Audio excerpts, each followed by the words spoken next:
In this tutorial, we're diving into how to make a house track in Ableton Live 12. Whether you're just starting or leveling up, let's build your next dance floor banger. Right now in Ableton Live 12, first is set up your tempo. It's your choice of what you want. After setting up the tempo, first is the drone. In your keyboard, press Ctrl-Shift-M and choose your preferred note. Grab the wavetable to edit the drone. Grab some chorus and edit it also. Add some reverb and edit it. After the drone, let's start added some drum. In the drums, you need some kick to start on.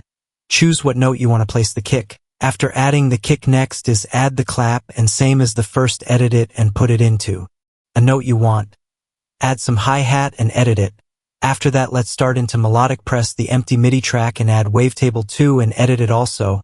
After editing, add some delay and edit that too, and add some saturation as well and put it into a note you want. Lastly, we add the bass line. Add some wavetable again and edit it what you want to put into your music, and that's how you make a house track in Ableton Live 12. If you found this helpful, don't forget to like, subscribe, and hit the notification bell for more music production tips.